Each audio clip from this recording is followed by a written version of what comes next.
screen. No, it's a Yeah, you all in? Chrome. Look at you all in.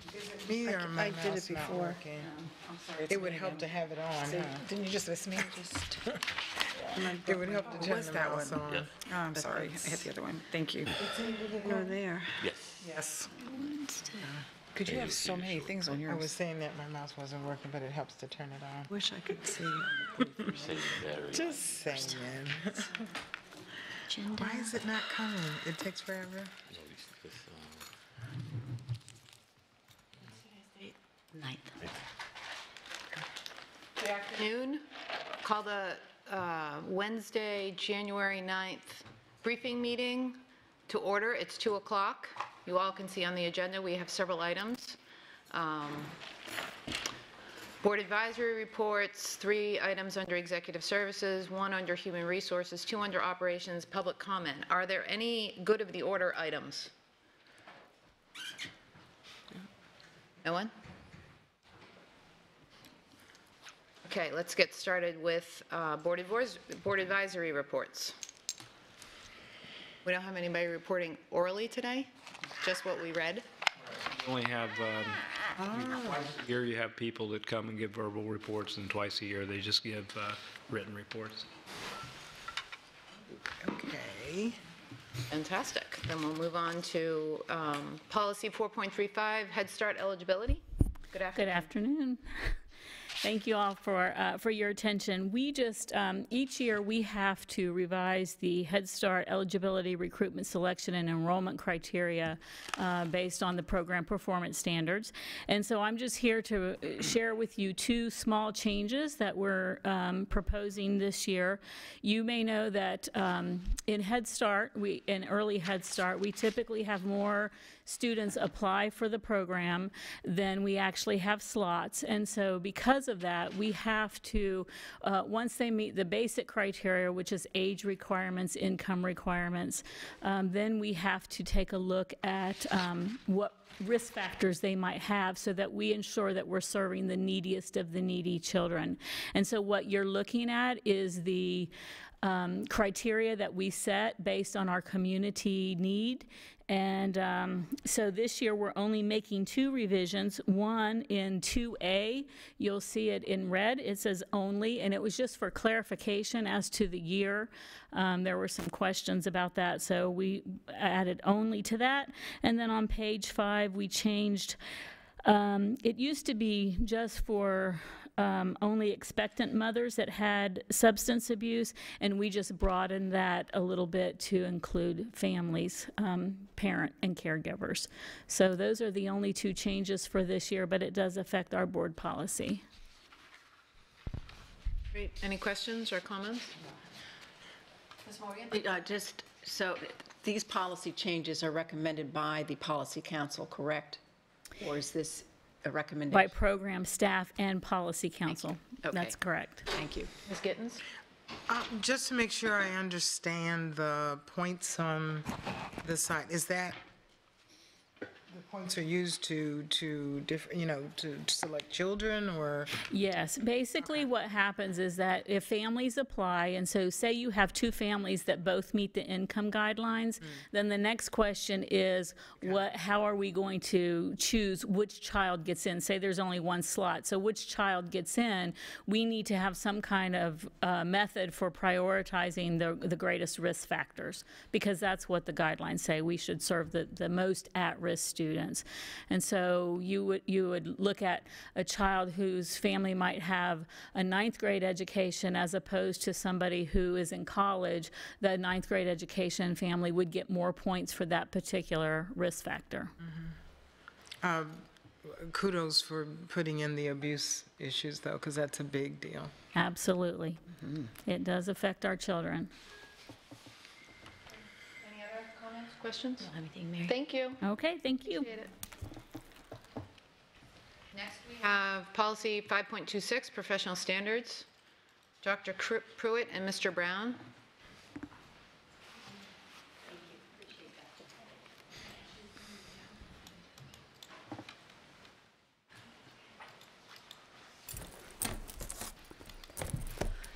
Good afternoon, everyone. Afternoon. part will be brief. I'd like to introduce you to Andy Brown, Director of Professional Standards. Hi, board members, Dr. Atkins, Mr. Dodig. The purpose of this portion of our segment, or the pre-briefing, is to just make the board aware of proposed language changes to, excuse me, Board Policy 5.26, Professional Standards. As you can see from the document you have, the proposed changes are relatively minor, and as I understand it, directly related to pending legislation set to take effect July 1st of this year. I believe what the legislature was trying to capture is a little bit more of a comprehensive and specific inclusion of specific employee groups, and you can see that from the proposed changes. Happy to try to answer any questions if you have any. Anybody questions, comments? No. Is a school officer a school resource officer? I may defer to Mr. Dodig about that because we had a conversation even this morning about where that term comes from. I think the spirit of what they're trying to capture is an all-encompassing phrase that captures any employee that's not identified in the other categories that are identified. I don't think there's a specific definition given by the legislature as to what that means. Is that right, Rob? Yeah, I would agree. I mean, there are other statutes that use that phrase, and I believe the change was made, as Andy said, I'm just going to repeat what he said, to encompass essentially every employee that's in a school, because some school districts identify staff differently than we do. Of course, I used the bookkeeper as an example this morning with Andy. In some districts here, they're support staff, so that would fall under that, but they may not be in other districts. So they could be considered a school officer because they're not an administrator, they're not instructional staff. They would be someone else that works in a school. So this That's is, my understanding. this is not, I shouldn't be thinking law enforcement officers. Correct. So why don't we just say for all of its employees? This language mirrors House Bill 1279, which was the statute that was passed. I'm sorry, the bill that was passed last legislative session, specifically from that legislation. Okay. So does, I was confused. Can I say, when they talk about high-performing and the instructional personnel, that's in direct correlation to the highly effective and needs improvement and all of that, that's particular standard? Are we? Oh, you mean the first paragraph? Right, well, when it's talking about high-performing instructional personnel. That was language that this board chose back when this policy was promulgated back in 2012. If you look down there, it was adopted in 2012. Actually, I think it goes back further than that. But so historically, right now, I'm not sure, but that language was something. At one point, when Dr. Atkins was in charge of human resources, we revised all of Chapter 5, and that may have been language that we chose at that time. Ms. Fisher? So then this change in language here is not considered a revision? Well, it would be considered a revision, sure it would. Then wouldn't we put It has to have revised down at the bottom, yes. We have Okay. to put that down there. Okay. That's why this is a pre-briefing, so Oh, okay. when we bring it back for briefing, it'll have revised with the date Okay. that it's going to come I'm to you for a jumping the public gun. hearing. Sorry. It's all good. Ms. Giovanelli, did you have? No, I was just stepping back so you could see her. I didn't know you could see her. Anyone else? What was that? I just had the same question that you had with the school officers, because if you're a secretary or an accountant or a bookkeeper, are you considered an officer? I guess you are. Support staff. Support staff? Yeah, they would be considered support staff. I guess you're right. So that's kind of Just a catch-all. confusing. Everybody. It used to say school administrators, so they changed it to officers in the law. Okay. Excellent, thank you. Thank you. Before they leave, just I want to take this opportunity to publicly acknowledge Dr. Pruitt. Dr. Pruitt in December was recognized by the Society of Human Resource Management of Southwest Florida with their 2018 Human Resources of Excellence Award. So, and this is...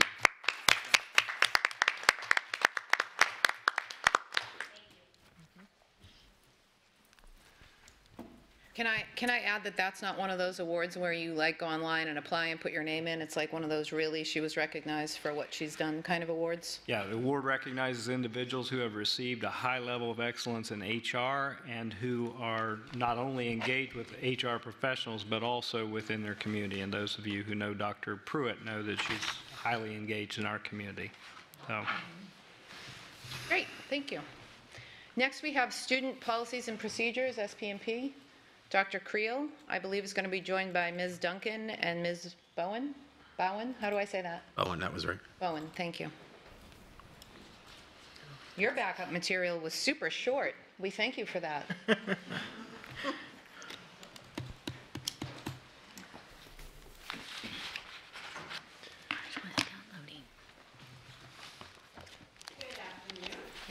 So the information provided is related to our special policies and procedures related to ESE and some student services.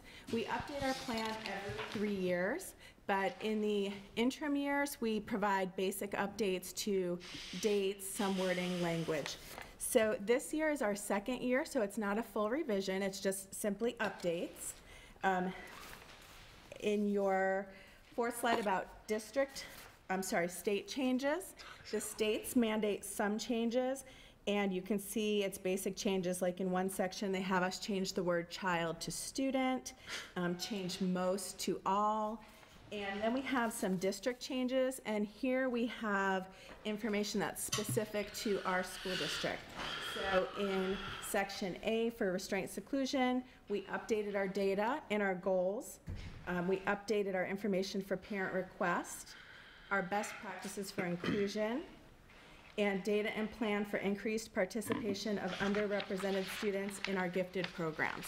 So those were our district changes and the mandatory state changes that we made through this second year of our cycle. Great, do we have comments or questions? Is there the training that goes along with this for the staff? When does that occur? Is there onboarded or?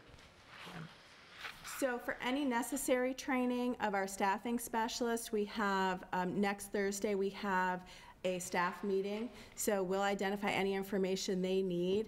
The basic changes to wording we'll just share with them, but it wouldn't change how they do their job. So basically, we'll just share the information so that they're aware of the data for our updated goals and what we're working towards in our department. Any other questions? Yes. Okay, my question. I'm trying to find it, sorry. When, in reading this too, and I'm not sure if this is the appropriate time to speak on it, when you're saying your goals, and I did see that we did not attain the goal rate for restraints. So where does that, who comes up with those goals? We look at the goals that we have in place. We know last year we were able to identify some outliers with that information and some specific student needs. So we are implementing a training piece for that. And the state is in the process right now of contacting any district that is 50% over their goal. So we didn't meet that threshold, so we won't be getting a call from the Florida Department of Education. But we are looking specifically at the training component needed to reduce that, and also identifying a couple outliers and specific student information that skewed some of our data from last year. No, go ahead. I just have one more question. Because this is really near and dear. I was trying to read the 149 pages back and forth. I read it like 3 times already. Which school is the one that has the most restraint? Which one of our schools? Because I noticed that it did state that there was one that was more, but did not state what the school was. I don't have the specific school information with me today. Do you know we had one student last year that had many more restraints than other students? We were 15. able to move that student to a more restrictive placement, and then the restraints for that student went down to 1 for the rest of the school year. So once we got that student in the correct placement, the restraints dropped, but that did impact our level of restraints because that student needed a more supportive environment. Okay, Ms. Gittens? My question kind of goes along with that. With the increase in inclusion students, would you say that has caused a lot more of the increase that we saw, because there's students that are included in the gen ed classes, and the teachers may not be trained for that. So how are we handling that influx of inclusion and the need for, sometimes for those restraints? Are we training all of our teachers, or I'm not sure how that works? So right now, most of our instances of inclusion are still with our highest needs students. So it's not, wouldn't be typical for most of our students that would be included. But we offer opportunities for all teachers to be trained specifically in de-escalation, because that's really our focus, is de-escalating, so that there's no need to use restraint, and that is appropriate for any teacher. So schools can request that specifically, and we offer training to our department. We offer full day training, a refresher day training, and also both opportunities at night every month for teachers. Is that something that, let's say, an administrator might suggest that a teacher go to? Absolutely. Okay. Sorry. I know you said that you offer it. It's not mandated that they take it? It is not mandated. The only, there's no mandated training for teachers other than, I believe through their APPLES training, so there's opportunities in different areas. Teachers are mandated to take 20 hours of training in ESE, but what they choose to take, it could be specific to their area. So some teachers may say that de-escalation or physical intervention isn't something they would use, so they might prefer to have strategies in literacy or something like that. So they have opportunities to choose what they feel is most appropriate for their job and area at their specific position. But everybody is required to take 20 hours. The program that, Dr. Krill, that you're working on to identify these students earlier and to get them into the right, academic setting, would that, you think, will affect this as well? It bothers me to think you can choose to take it and you don't have to take it, and you won't know if you need it until you suddenly one morning have a student that you need that training. Well, I think that one of the things that I can reiterate is what Ms. Duncan said, as far as when we're looking at those inclusion matters for students, they are not teachers that would be in a situation that they wouldn't normally come to school knowing that they would have a child that they might potentially need to restrain. Students that are going out into the classrooms, that is not a normal circumstance that a child would need restraining. Most of the children that have been identified that they would need restraint would be in a more self-contained classroom, and those teachers would be trained in that process. We want to make sure that teachers have the opportunity to expand their knowledge, and that's why Ms. Duncan was mentioning about the de-escalation. De-escalation strategies are positive and powerful strategies for any teacher to have in any classroom, whether it's a child that might be identified needing restraint or not. And so that's where that piece comes from. I just not to repeat, but to emphasize that thinking about the child that in the school that had a high level of restraints identified, finding the right placement for that child and correctly identifying those particular elements. And children change, and their needs change within that. And so the review of the child's IEP, review of the child's status allows us to make the adjustments that are needed for that child to be able to be successful. And so I'm not trying to avoid the question, I just want to remind that. And then I do want to reiterate one of the things that Jess mentioned, but I want to emphasize it, and that is the fact that they are providing training every Thursday night that is truly targeted towards ESE. Thank you.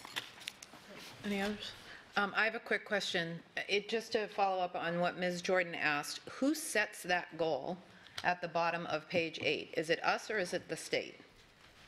We use the data that we have, and then we look at like a 10% increase or a decrease for the year, and that's the standard. Now, we may aim for more, but that would be our target area. So that's how we use a baseline. So we are able to set it using our data from last year. Okay, so the state doesn't require a certain percentage decrease each year? If they didn't feel like the decrease was enough, they would ask us to revise the goal. So if we tried to reduce it by 1 or 2%, they would come back and say that was adequate. Okay. Thank you. Great. Thank you.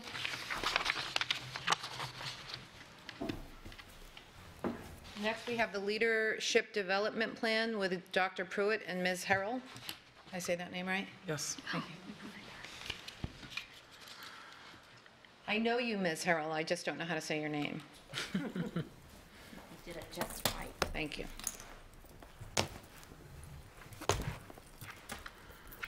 Good afternoon again, everyone. Good afternoon again. We are here this afternoon. There was a request from board members to kind of review and provide information about how people move through and up the leadership ranks of the school district. So what we provided for you was a real mini white paper that kind of outlined that process for you. I just want to add some additional things, and then I really would like to open it up to questions, because there was some reasons that the information was requested, so I want to make sure I get to what those questions are.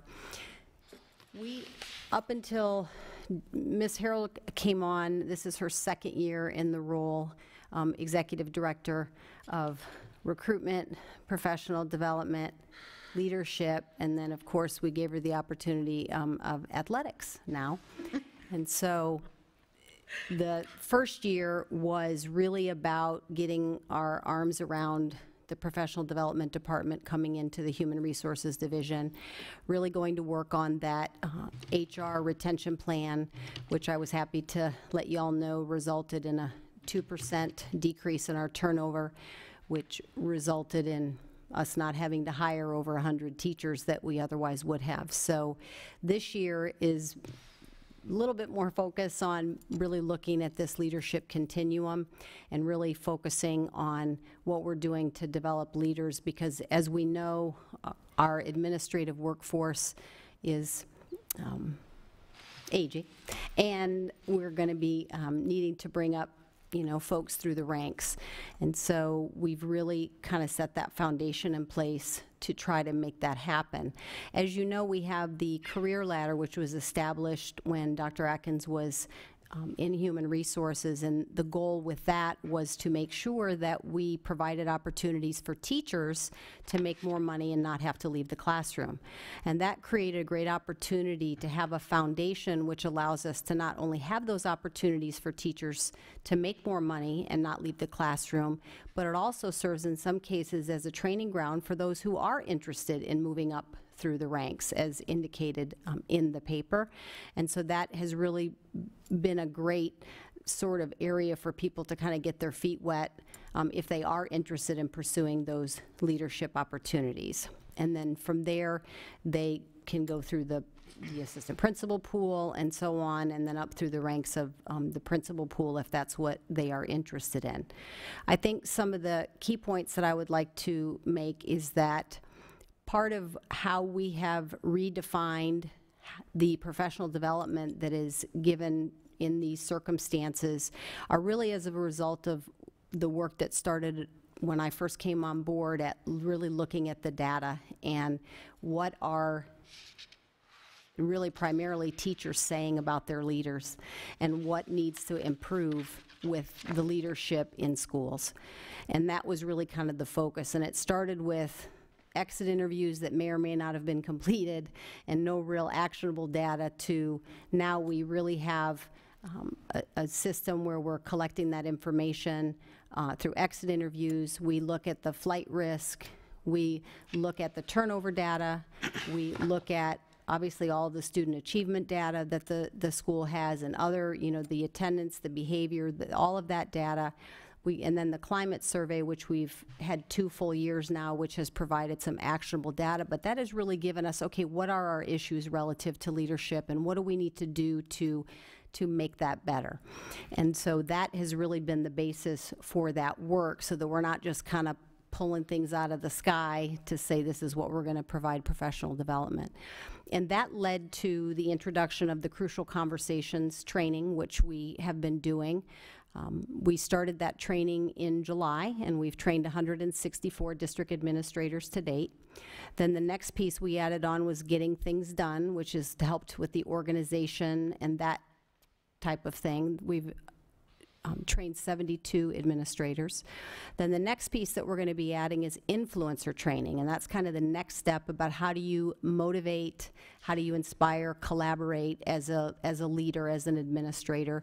So we're kind of layering on the pieces to really get at that information that we've received through all of our various data points, so that we really are trying to increase the capacity of our administrators, so that, because we know that what makes the difference in student achievement is the teacher in the classroom, and what matters to the teacher in the classroom is the principal and, you know, the administrators in that building.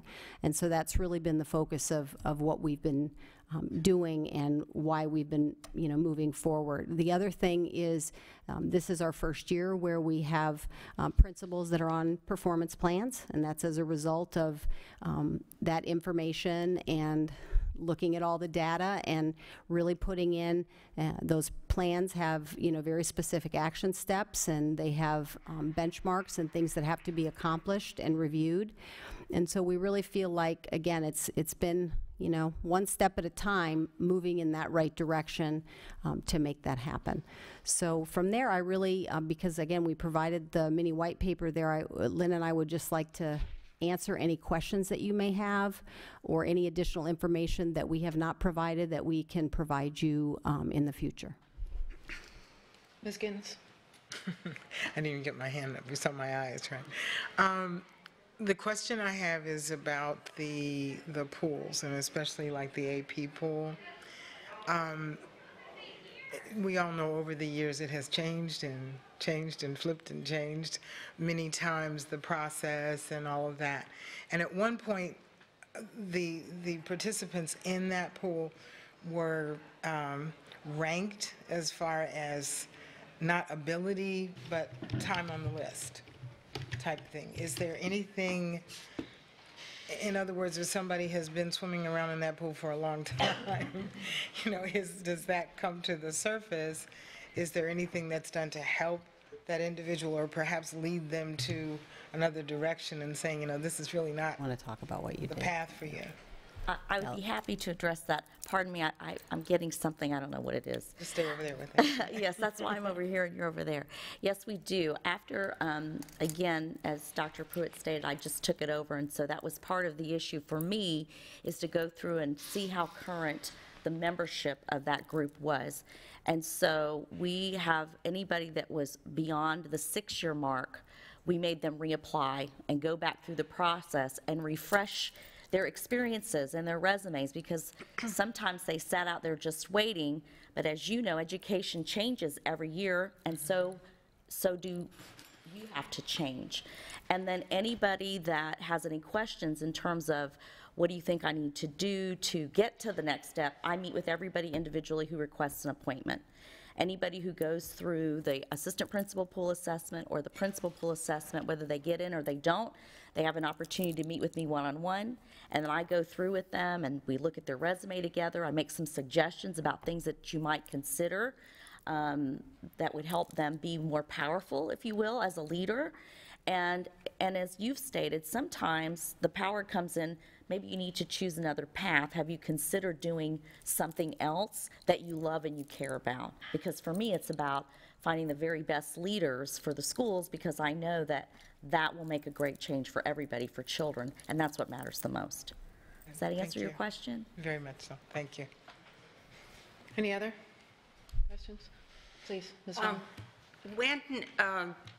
When a school needs a new assistant principal, who does the principal at that school get to choose? Does that principal have input, or how does that work? Because I've heard two different, when I've been out to different schools, I had one principal say that he or she just kind of got whoever was available, and I find that to be problematical because you need a cohesive team, and there are certain principals that may get along with one kind of person and not so much with another, and it's just, you know, to me, it's really important to fashion the correct team. And that, what you described, has happened in the past. Okay. What we implemented officially a year ago was we're not going to place assistant principals. And that's on the heels of the crucial conversations training. In other words, if you're not happy with your assistant principal, then you need to be coaching up or coaching out, so that we're not doing the dance of the lemons because you didn't want to have that challenging conversation with them. And so that is the policy now. So when there's an opening, it is, you know, we have decentralized hiring, so the schools do that process, and we certainly have our best practices. You know, they're required to do a rubric to determine who they're going to interview. We encourage them to have it be at least a team or teams approach so that you have staff involved. And then what the schools do is provide two names, their top two choices. The top two choices then come down and meet as a group with Ms. Harrell, myself, Dr. Creel, and then whoever the appropriate executive director is, whether it's secondary, elementary. We talk with both of those two candidates, and then basically either say to the school, if we're comfortable with either of those, then we say, okay, then you can decide from these two. And that's kind of, that's the process now. And so principals are in the mindset now that they understand that if their assistant principal isn't cutting it, then that's something that they need to deal with and not expect the district to then go place them at another school where they may not be wanted. On sort of the flip side of that, though, if it's all done internally, then how would someone that's at a different location and there is not an opportunity get involved and get an opportunity possibly at another school? Do you mean in terms of for the position? Right. Well, it's advertised district-wide, and then people can apply from throughout the district. Is that what you're talking about? Right. Well, Yeah. I mean, the way it was sounding is like it's kind of homegrown and we move. Oh, no. Because they have to, the applicants also have to be in the assistant principal pool. And so generally at one school, there may not be anybody in the assistant principal pool that's at that school, or maybe one person. So, but I get what you're saying. No, it's open to everyone. Thank you for that. Ms. Fisher? Yeah, so looking at the crucial conversations, can you give us just a little statement, like what is the gist of crucial conversations? And are you saying that, I was going to ask, like, what's the outcome of that training to date? And so did I hear you say that not placing APs is one of the things that has come out of that? And, you know, what's just the philosophy of the crucial conversation? So the philosophy is equipping people with the skill set to be able to have those conversations and not shy away from them.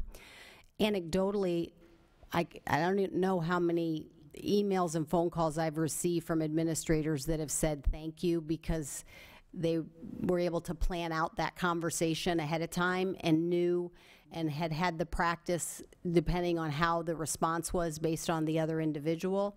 So I can only, like I said, speak anecdotally, but it has been pretty overwhelming, the positive feedback that we have received and the thanks that we have received to be able to provide, because it is a skill set and it's a process, and it allows you, like I said, to be able to, if you know it's going to be a crucial conversation, to be able to plan it ahead of time, but if not, to at least have given you enough experience so that if you're caught off guard that something becomes a crucial conversation, you still have that skill set at your disposal. Great, thank you. Anyone else? So you talked about decentralized hiring. Didn't that come up at Finance Advisory last month? Didn't we talk about that and the fact that it can be inefficient, but efficiency can't always be the goal. We have to, you want to Yes. speak to that a little bit? Yeah, so at the Finance Advisory, they said, why doesn't the district just do all the hiring and place everyone at all the schools? And we talked about how the culture of a school and having that relationship and having that is so important. We did say that we had looked at piloting in those high-need schools, putting those most highly qualified teachers at those highest need schools, and so that's something that we are still kind of toying with and sort of doing it, but it's not completely foolproof, because I think there are cases where it is beneficial, but to do it as an overall practice would not be, I think, looked upon positively by our school-based folks.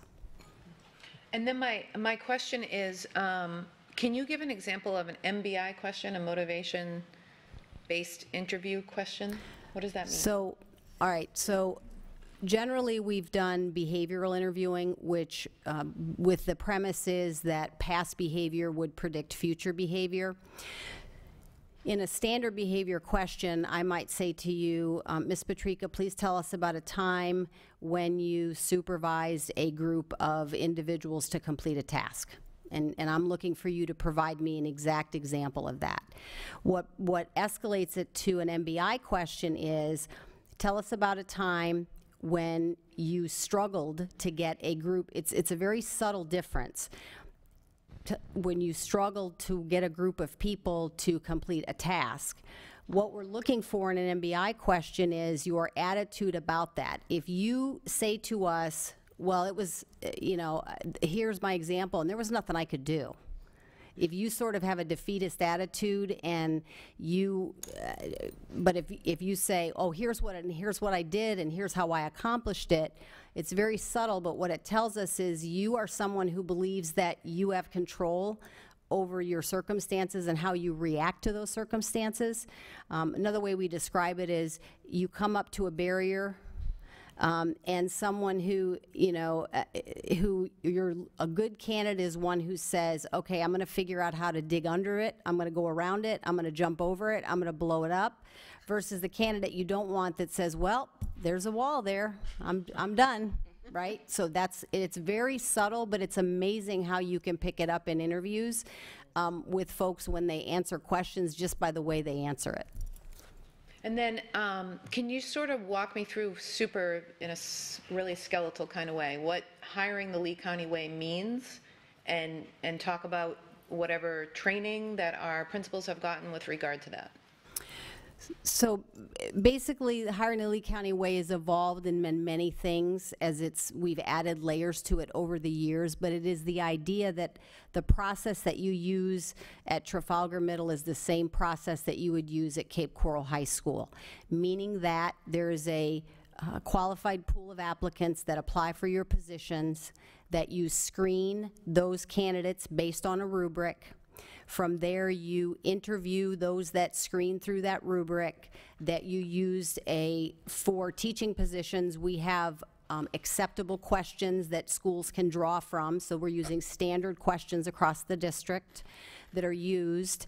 So it's all of those, standardizing all of the processes, and so that from a legal standpoint, I think, as Mr. Dodig can tell you, it's very helpful that I know that no matter which school, if you're a teacher you interviewed, that you were asked questions from this bank of questions, which are all appropriate questions. So it's really about standardizing our process.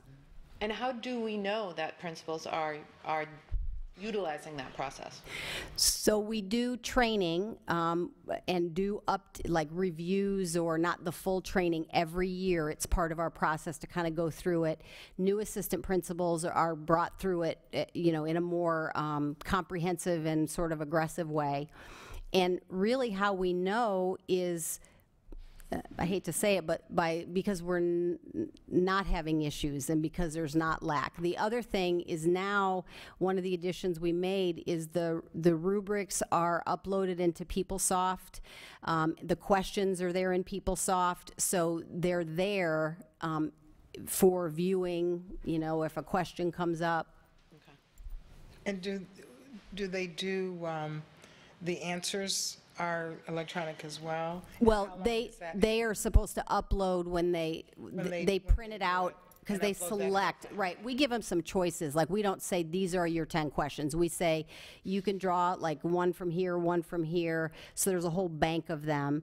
And we've also had them submit questions to us, so that, because, oh, I really love this question, and then if we say it's okay, then we add it to the bank. So they print those out, then they write on them, because we told them, we don't want you sitting there at a computer typing while you're interviewing somebody. Like, that might not be a good presentation. Aren't we required as well to keep those Yes, ma'am.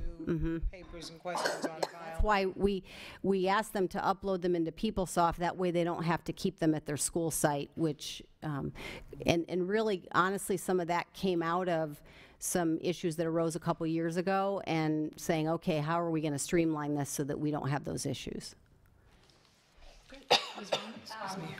Couple things. First of all, I noticed in the principal pool, under the interview process, it says panel interview. Does that panel include staff members, teachers from the school that the prospective principal is applying to? Are you talking about the principal pool or principal, I'm sorry, which? Principal pool process, it says interview process.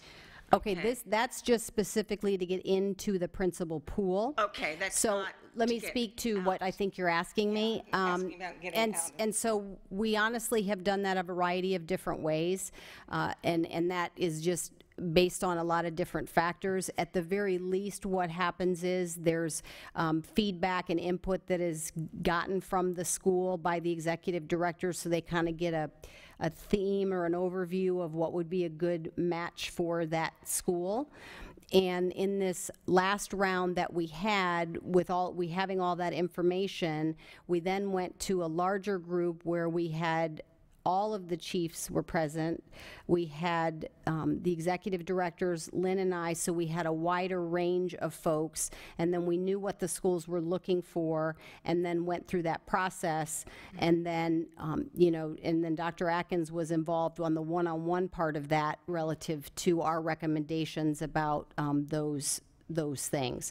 There are some cases where there is meetings that are held at the schools where they get input. Sometimes it's, if you want to give information, then someone will be at the school, come on up if you want to. So it's been done a variety of different ways. But definitely finding out what is important for that school is critical to that process. Okay, but school leadership teams of teachers would not typically be involved when there's a candidate from the principal pool. They have not been in the time that I have been in my position. Why not? I've seen that done. I've been involved in that process in another school district. And, we talk about the climate, and we talk about the real specific needs. A school in Lehigh Acres may have a totally different from Sanibel or from Bonita Right. Springs, and just the makeup of the staff. They can, often a leadership team of the staff is really a good tool. I'm not saying that they become the sole decision makers, but that they have an important input. And grasp on the climate, right. Right, No, right. I would agree with that. So is it something that might be considered in Sure. the future? I think, to be honest, in the last round, why it wasn't, there was so many positions, and to be able to, you know what I mean? And there's only, this is it, right? And so I think that, but I think, I've been a part of that in the past too, where we've had school-based people, not in this current role, but when I was a principal, so I'm definitely not opposed to that at all. Okay, and the other thing, this is it's kind of within this topic, but I'd be curious if you could supply us at some point with kind of the racial makeup of the pools, not naming any names, but, like this percent Hispanic, this percent Black. I have the overall right now, I can you tell do? you, yeah. Okay. I don't have the breakdown by ethnicity, but we did pull what the overall. So the principal pool has 8%, and the assistant principal pool has 10.5% Okay, you're just talking about African that are American, in the Black, or- pool, yeah. Hispanic, African American, Asian. Oh, Yeah. minority. Yes. Of the total group. Okay, okay, no No, comments. listen, just- I yeah. am all, yeah, and I know what you're gonna, I mean. Yeah, And it's- all I can tell you is that it reflects, it's a little lower, but it reflects the demographics as the district as a whole in terms of employees. Right. So it's representative of what the current, I'm not saying it's where I'd like it to be, but. I understand that, I right? understand that, but Yeah. I was just curious what it looked like, and, Yep. Because that's, of course, been a big concern in the community, to have more, especially the assistant principals and principals of color, so that the children in a particular school have these role models and these people that they can look to that look more like them, especially the really high percentage minority schools. Absolutely. And I know that we always are working on really hard on recruiting just teachers from Right, and we have completely ramped up and expanded in our partnerships and recruitment and what we have done. And, we continue to strive for that. So I mean, because I agree with you. I mean, I think it's important that they are there as role models for those students. I think we saw in the EDAC report too, that they're really laser-like focused on that issue as well. So that it'll be good to get the feedback and recommendations from that group with regard to that. And I have to assume that Mr. Edie is working on that issue as well, yes? Yes, he is. Yeah, I just had an interview with him, the standard interview that we've had, and, he did talk about that, but it just made me curious Yeah. on what exactly might those percentages be. And you said 8% was the assistant principal? Principal pool. Principal. 10.5 for the assistant principal The pool. AP, okay. And has that improved over the years, have we seen, or has it been kind of flat in terms of? So there's been kind of a challenge at really historically looking at those pools, so I wouldn't be comfortable answering that. Okay. Great, any other questions? Yeah, so I've asked this question before a while back, but as you're looking at recruiting and growing your own and all of those different strategies that we're using to try to get a better representation of minorities, are we making any effort to look within our ranks of support personnel? Yes, we have an active. Higher percentage? Yeah, we have done, and I can let Lynn speak to it, but we've been really successful in working in that endeavor, and that's also, like you said, part of the Grow Your Own. I don't know if Lynn wants to comment on it. That came out of, the Minority Recruitment Committee. We've worked on that, specifically working with our paraprofessionals and seeking them out and actually having one-on-one meetings. Let us help you. Where are you at? How can we help you move further? And we continue to do that work. Our first cohort was actually before Lynn came on board, and we had 29 that started the process. And I don't know how many are actually teaching today, but we started that, and it's just gotten better in the, since Lynn has been here, and there's been even more of a focus on it. Right, and our focus as well, Mrs. Fisher, is just so you know, the minority recruitment team Dr. Pruitt was talking about is we're really focusing in on our places where we know we're going to get high numbers of graduates of minority students and trying to form partnerships with them right out of that and going to them. And we had a representative come down and join us for one of our meetings from FAMU. They were very interested in the work that we were doing. And so they came down and visited some schools to see how do we support their students when they get here. Awesome. Thank you so much. All right, thank you, Okay. ladies. Thank you all. Next, we have a capital project update with Mr. Mora and Mr. Rickenbacker.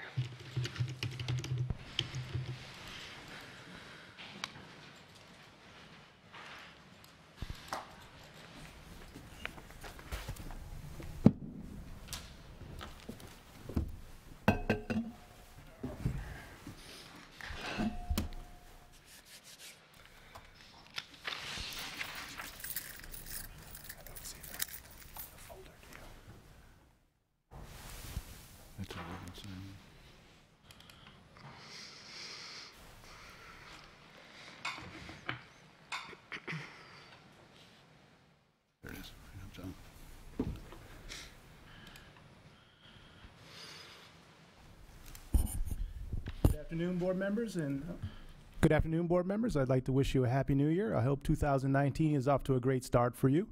It's with great pleasure that I'm joined by the best-dressed construction guy in the state of Florida today, Scott Rickenbacker. He looks good every day.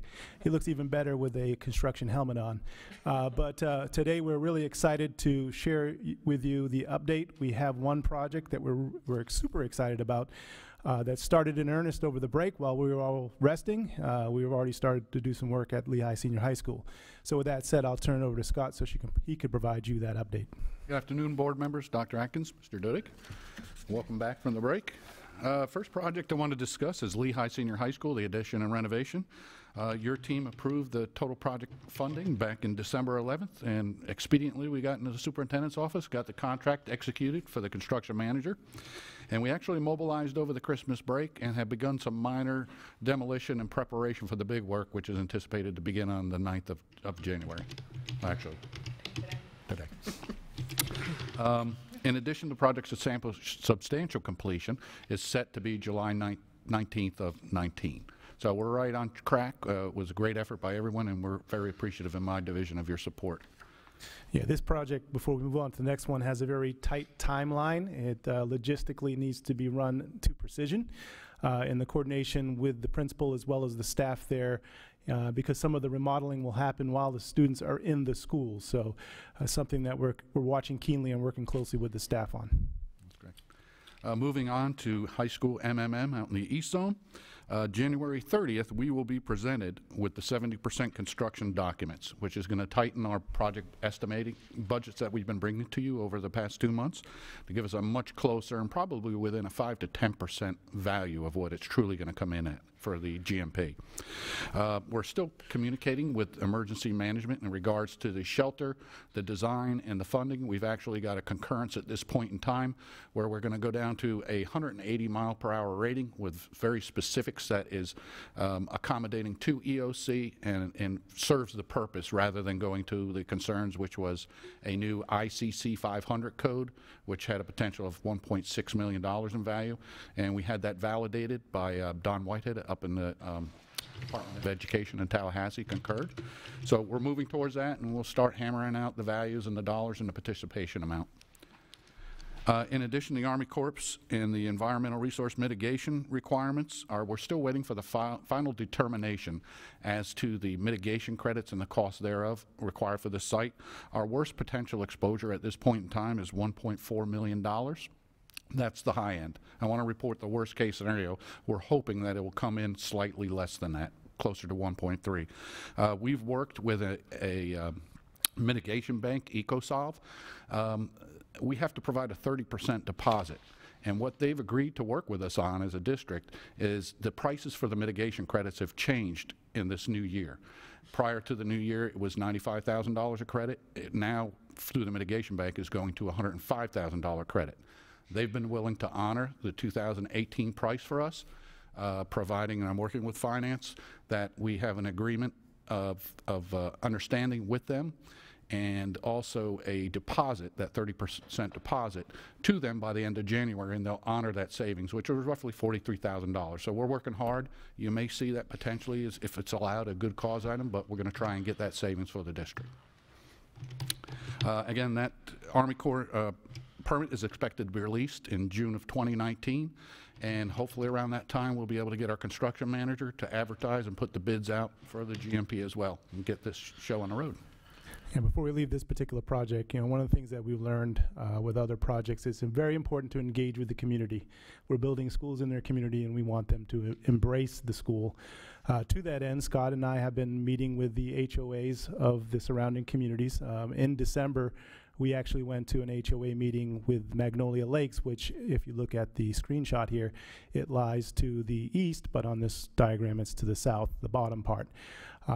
They did share some concerns with us in regards to the bus ramp that goes through basically their backyard, as well as some concerns with sound and water. So we worked directly with them as well as the Gateway CDD to address those concerns and mitigate them the best that we can. That's something we'll continually do with the community. We had a lot of success at Benita Springs High School working with Hawthorne and building some key relationships. So I know you have constituents out in that area. If you hear any concerns, please pass them along to Scott and I, and we are addressing them directly with the HOAs. And last but not least, our latest endeavor is MMM Middle School, which out in the East Zone. Actually today, they actually had the architectural presentations, and in February, they'll be bringing that ranking to you folks for what will be the architect that we'll first negotiate with to provide that design for that campus. February, we'll be bringing forward to you approximately the construction manager ranking. We anticipate a traffic impact study to begin once the architect and the civil engineer are on board and contracted. It states January here. We've already submitted a partial TIS, that's traffic impact study, to LEDOT. And the reason for that was on one of the major arteries that feeds Sunshine Boulevard, they're out there doing work at this moment in time. And they anticipate, and we met with them downtown, that they're going to need to extend that turn-in lane that they're already doing work on. So we have an understanding with them. We gave them a slight traffic impact study that they could work with and understand our need, and they're already working towards that additional dimensioning for that turn-in lane, so we do it one time. And we're looking for a development order. Again, the architect and civil engineer will be involved with that. We've already engaged and are expecting our South Florida water management permit, which is our ERP permit as well, within the next few weeks. So we're working away from the wetlands. We won't have any Army Corps issues there. We still have to deal with South Florida water management. We're hoping to have that released shortly. Okay? That's it. Great. Any comments or questions? No, this is... I just want to say that since I've joined this board, I've developed a significant appreciation for the amount of work that our school-based leaders put in. Not that you all don't work really hard, but principals and assistant principals, and since my work on the FHSAA board, I'm now realizing athletic directors as well. It's hard to have young kids or a family and have that job, and now Principal Corey has to have ongoing construction in her school. And that's going to require significant commitment by her and her staff. And I know she's up for it. I know that staff's up for it. I just feel like she needs to be recognized and sort of encouraged as we go through this process, because she's, this is not going to be easy. Run a high school of that size with all those portables, with additional construction going on. It hit me last night when I saw the picture of construction. Holy cow, she's in for it. And she's up for it, no doubt. But if we can encourage her when we see her, I would appreciate that, because she needs it. She's been very accommodating and a big part of the project design team, and we appreciate her effort. It's our job, she is our customer, to ensure that we provide the best learning environment possible at that school during the time that we're there. Good, and I that like we that. mitigate I like any obstacles or conditions. Great. Fantastic. Thank you. Thank you. Thanks, Pat. Next, we have school enrollment, capacity utilization, and enrollment forecast. Again, with Mr. Mora, Ms. Huff, and I don't know how to say that last name. Dominic Gemelli. Thank you. Yeah, this is almost like a planning reunion. Mr. Blurton, would you like to join us?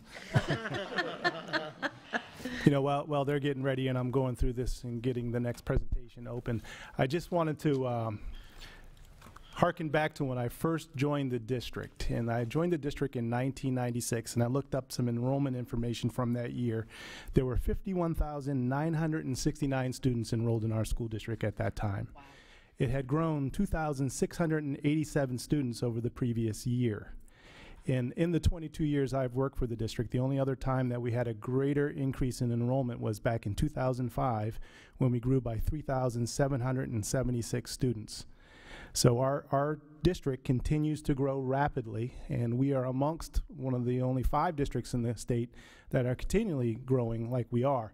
So we have the pleasure of being part of a consortium that Dawn actually and Mr. Blurton actually fostered with other school districts and their planning departments. And it's been really a good experience to hear how they're experiencing growth and how they've addressed some of the issues.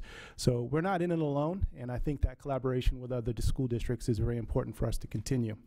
Now, with that said, 31,000 students later, we are here today to provide you a presentation regarding terminology and information related to enrollment growth, and capacity and utilization. And one of the reasons why we thought it was important to come here and present to the school board is that we've heard quite a few different numbers that have been shared with community in regards to our enrollment, as well as our utilization, as well as our capacity in our schools. And what we're here to do is basically propose some baseline information and some baseline standard data that all of our district employees can use when they're referring to enrollment and all those other things that are wrapped into projecting student and capacity needs. So with that said, I'm going to jump right in and jump into terminology. And Dominic and Don, you can jump in here. You guys are the experts in this area. Enrollment. So I had mentioned we've heard many different figures thrown out there, from 94,000 to 82,000. And one of the things that we would like to propose is that we use the traditional school enrollment number when we're speaking to our stakeholders. So, and we'll get into what that is for this particular year. And we also would like to share that our enrollment obviously changes almost on a daily basis. We just returned from break, and the first thing I saw driving into the office was a long line outside of student assignment.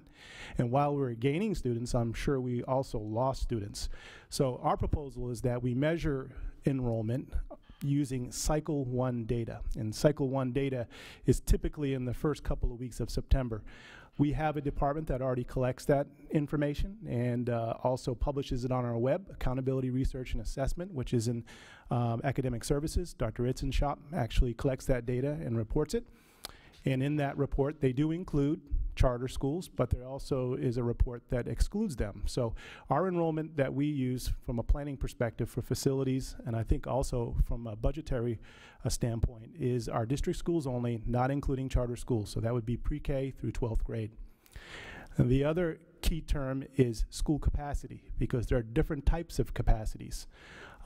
From a facility perspective, we refer to capacity as the FISH capacity.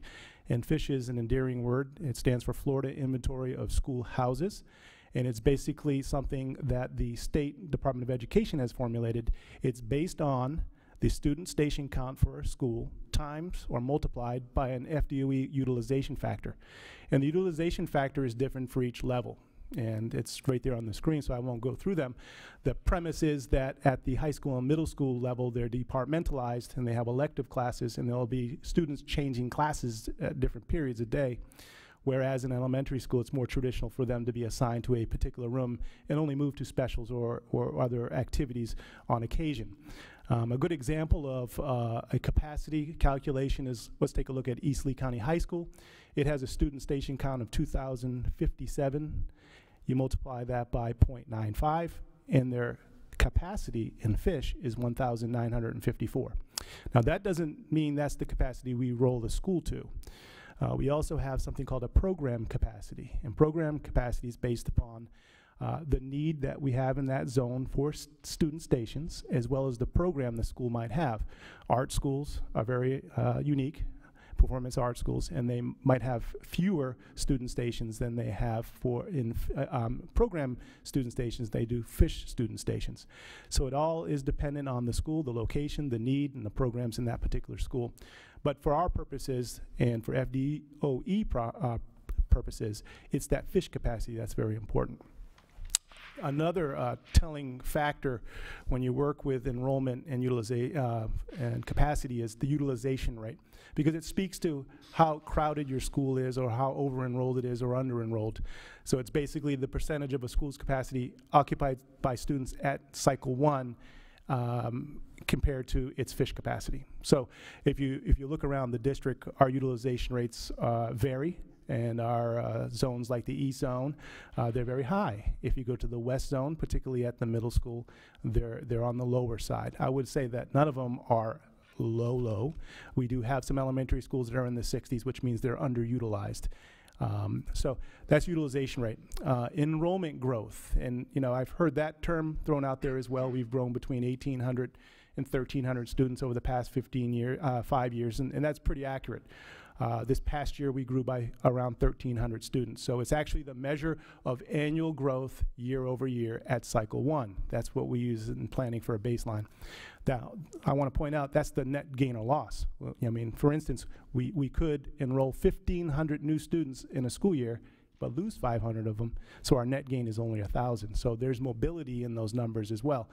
And we also track mobility and stability, and those reports are also reported on our website. So those are things that we use as tools that suggest what we should be doing for planning.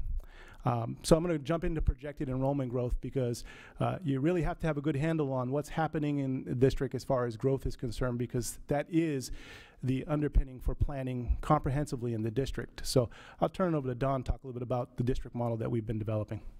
Okay, so approximately 4 years ago, the district we were looking at getting a little more comprehensive forecasting model. We had one based off DOE's, Department of Education's COFD numbers, and basically they provide you information which is by level, and then we have a program that sets it up to divide it by school and school plan. And their numbers are based off live births and historical data, where we felt we needed something, like I said, a little more comprehensive, which would include COs, certificate of occupancy, permitting, and just some real good expertise on, and a group which is Dr. Van Buskirk Rifle and Associates, and also known as Metro Forecasting. We brought them in to come up with a forecasting model that's definitely looks at things beyond just historical data, and which their model also includes that, but it's, like I said, includes the other information as well. So we've been using it for about 4 years, and it's definitely proven, and we'll get into it a little more later, but it's definitely proven to be much more accurate with the state. We have to use state numbers for reporting purposes based on plant level or school plants, but this also avails us to be able to do better projecting for long-term projecting. The DOE is more a 3-year. It's pretty accurate within 3 years, but beyond that, it starts losing the validity of the projecting, where we wanted something 10 and even 20 years. They do a 10 and 20 year, but we definitely something that was a little more accurate. Want to talk about COFD? Talking about the FDOE COFD forecast. The COFD forecast comes out every summer in June, and the state gives us a forecast of what they feel our district schools should have, as well as enrollment. So each year we'll get out will tell us what we should have for COFD for the following year, and then a 10-year projection. So what we're doing with our internal model is kind of following what the state is giving us and kind of making any adjustments that we may need, because that comes out each summer. But this month every year is when we get our FTE forecast from the DOE, which is where we are actually spreading out the full county's FTE through both charter and the district schools.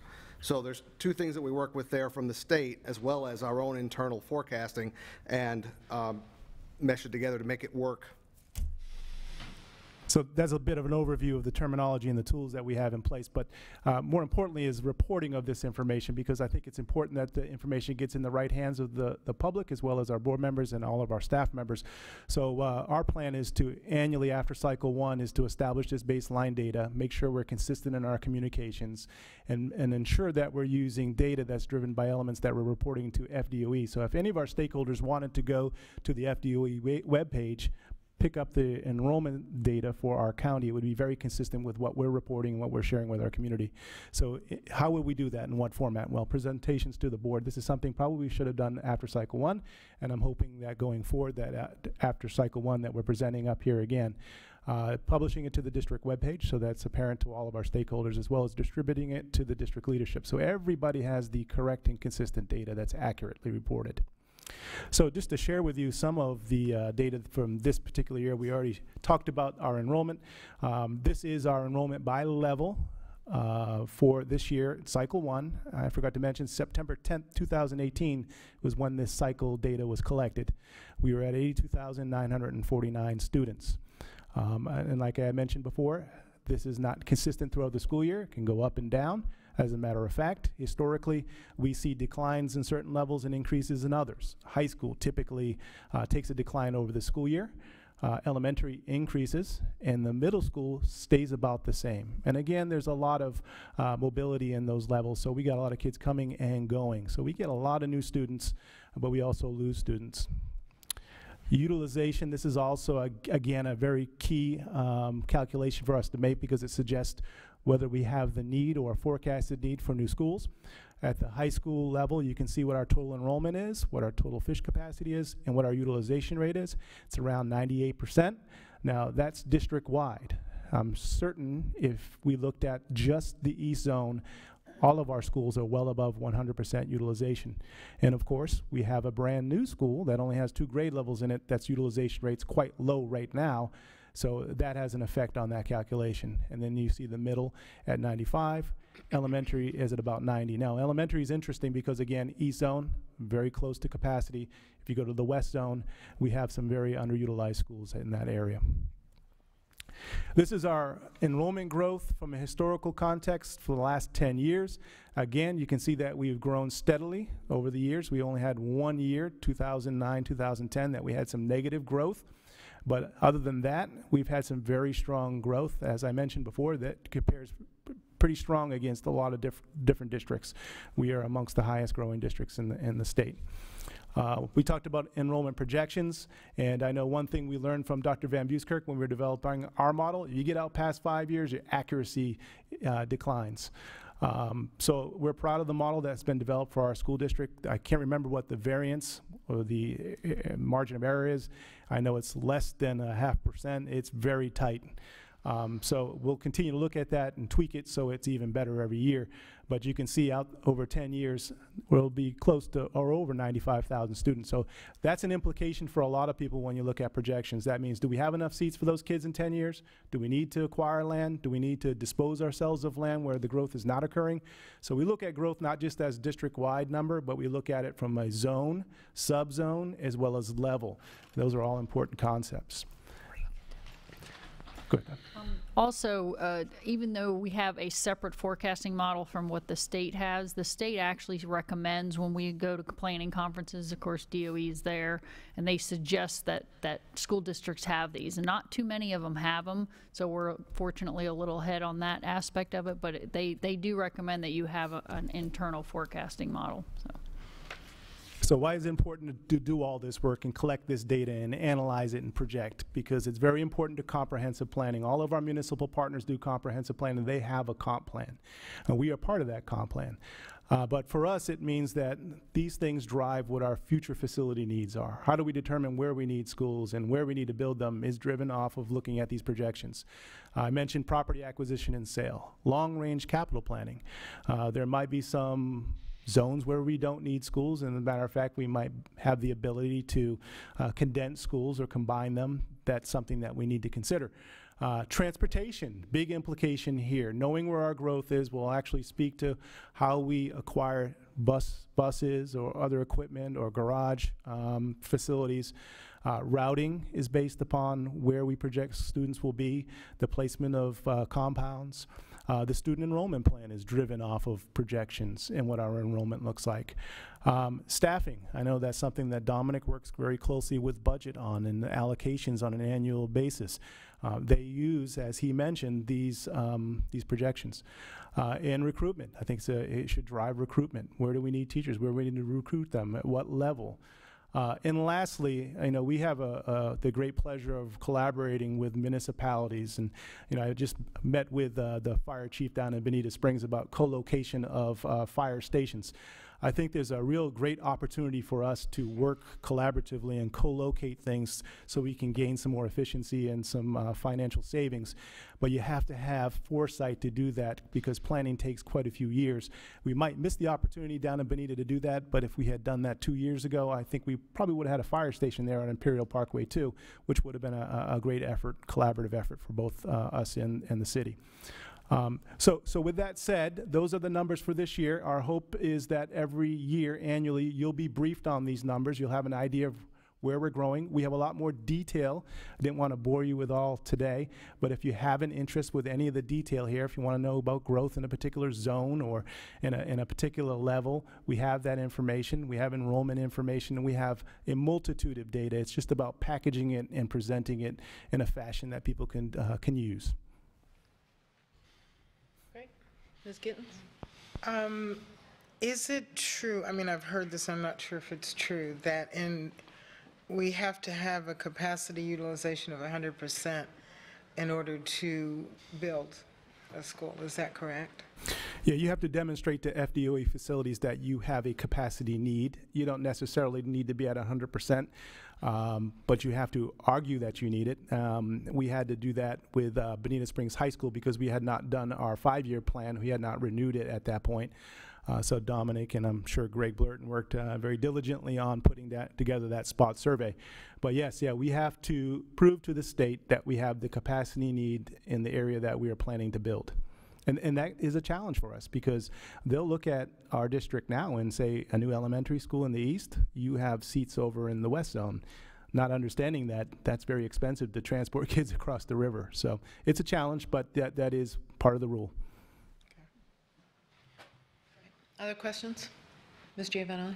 I have a question. So the facilities plan, do we have a plan where we're going to, what needs to be painted this year, what needs, the needs of the district, the future needs, and have a whole plan, a comprehensive plan of that in action? Like, do we have that in the past? I'm just curious. I've never seen anything like that. So I was just... Yeah, from a facility need, we do a work plan annually, so that's just new school needs. I think you're asking more future, actually. Yeah. So if we're talking about maintenance needs like re-roofing, carpeting, those type of things, we have a rotational maintenance schedule. When we had a very healthy capital budget, that's something that we reviewed on an annual basis with input from principals so that we had a really good plan. When the capital budget went through a sharp decrease. Obviously, we couldn't perform a lot of those things.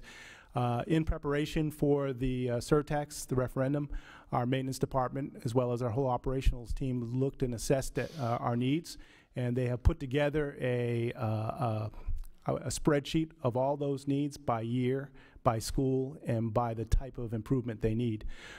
So yeah, it is there. We've developed it. We had to develop it prior to the referendum, so we know specifically what schools need what and what year it's going to be performed in, as well as an estimate for how much it's going to cost.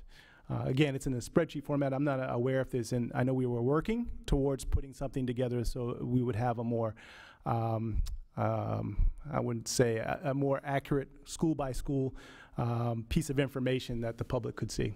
That is correct. I spoke to Mr. Blurton about it, and his team is working on that, and that's something that we'll be providing to the board in the very near future. Yeah, I think that's important because I think that would have been really important even to show that because the need is there and prior to the tax, because I think that's just proof in the pudding. So, thank you.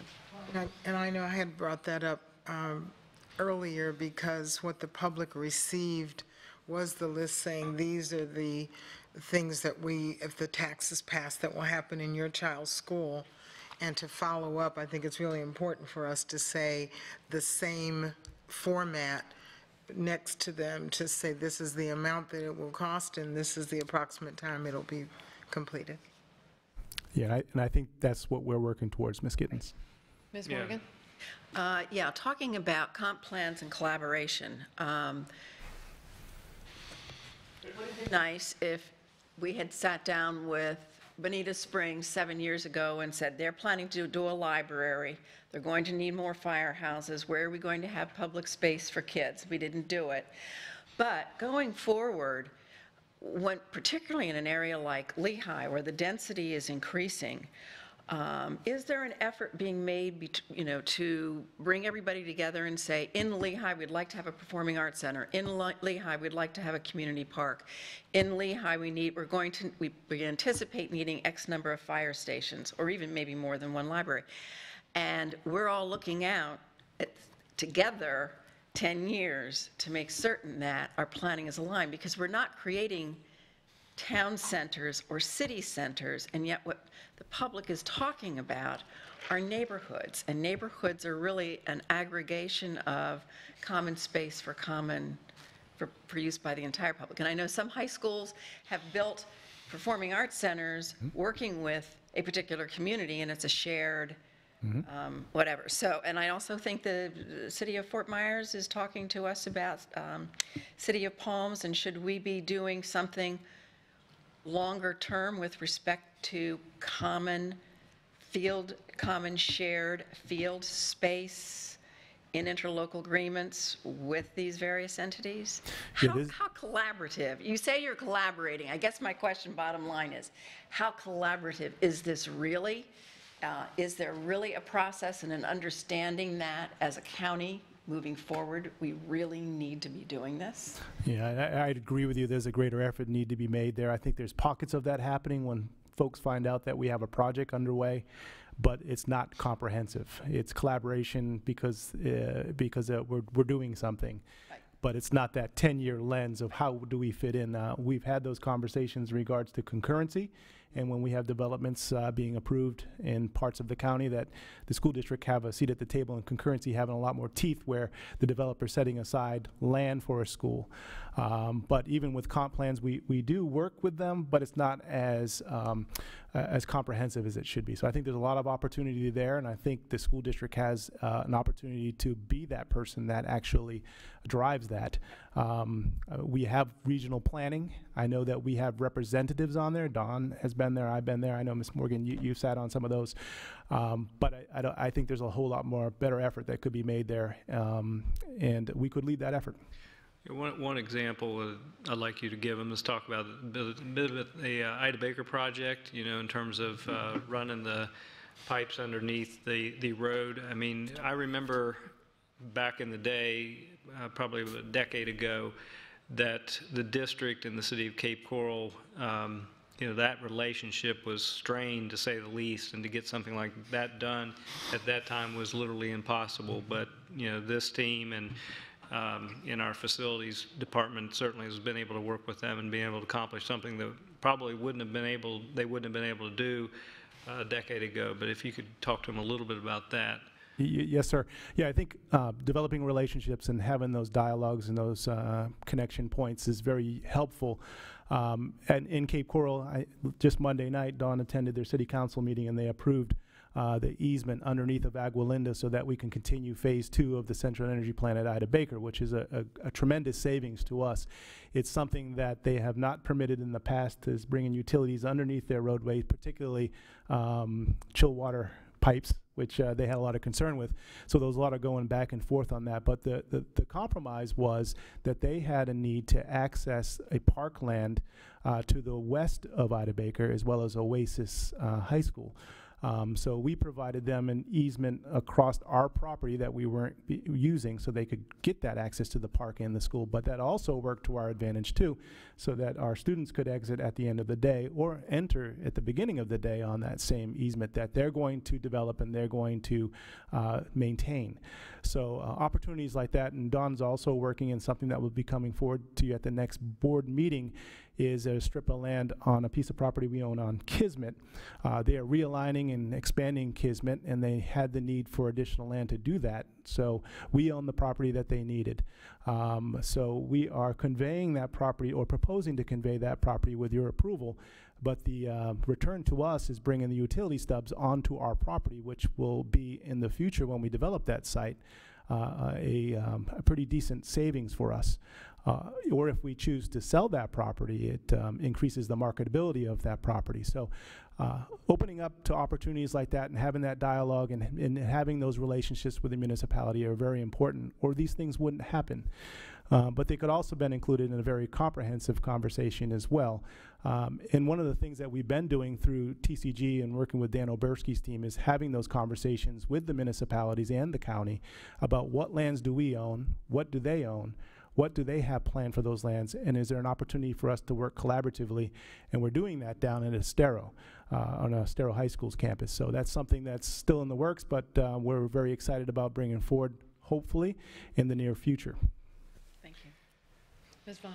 Comment on that. It seems to me that the municipalities, or shall we say more motivated to cooperate and collaborate than the unincorporated areas of the county, which may be why places like Lehigh and some of those other areas that are unincorporated, you know, they don't have the involvement like Cape Coral does with our schools. And I know, you know, all the schools in Bonita and Estero are very, very lucky because those are two municipalities that are very, very active and really proactive in helping out.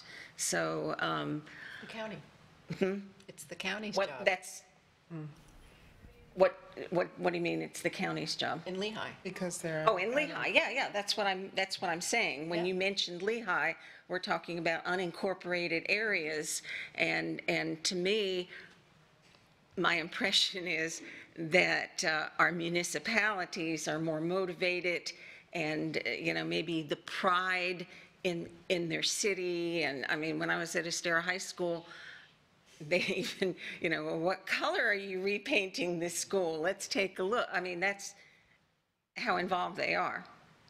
So you know, I don't know, moving forward, I think I don't know what we can do to get, I mean, have we made any strides in really collaborating with the county? I haven't had the seen it. conversations with them about a comprehensive plan. They do a comprehensive plan. We do somewhat of a comprehensive plan, not as detailed as what we would like to do and we are planning to do. And I think to answer your question is the county seems, from what I'm understanding, you're saying the county is more cooperative than maybe the other jurisdictions? No, or you're saying the other way I'm around? saying that the municipalities seem much more motivated, and there's a sense of pride in wanting to, you know, have beautiful schools smaller and great area, facilities in their communities, whereas the unincorporated areas of the county, which includes Lehigh, and I live in an unincorporated area as well, I haven't seen motivation from county government. You know, I may be wrong, maybe I'm missing something, but what is being done to foster collaboration with county government? I think the advocacy that you get out of the municipalities has a better grassroots movement. You know, they have a council they go to. They have a planning department. I think they feel as though they have a voice that's direct to the government. So that might be the reason why the municipalities seem to be more motivated. I think the MOU of understanding of collaboration with the Estero Village is a good example of that. I think it's just because of the way that they're structured and the size of those municipalities. Yeah, and I'm not questioning, I understand why. I guess that I'm questioning is, what are we doing to foster collaboration with the county? Because I see that as the problem area. I don't see it as much with the municipalities as I do with the unincorporated areas. So Ms. Vaughn, one of the things that we're doing as staff, And that's what I'm wanting yes. to know. So Scott and I just recently met at the county offices, we had two different separate meetings. One of them was on the hardening of MMM for a shelter, and the other was the road improvements that we needed for MM. So to broach that, Scott and I actually initiated a meeting with their public works folks and their transportation folks and met there to talk about how could we collaboratively develop these improvements. And a lot of it is on us. We need to reach out. We need to engage them. We need to push them. And I think some of those meetings that we're having, and we're initiating that contact and we're facilitating those meetings, I think that's something that staff has to continue to do. So raising the level of accountability of all of our partners is our responsibility as well. So I hope we've started on a good foot with that. Dawn has, to her credit, created great relationships with people in the municipalities and with the county.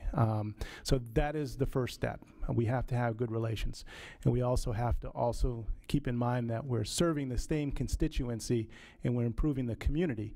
And our responsibility is the students, obviously, but the community in a greater sense.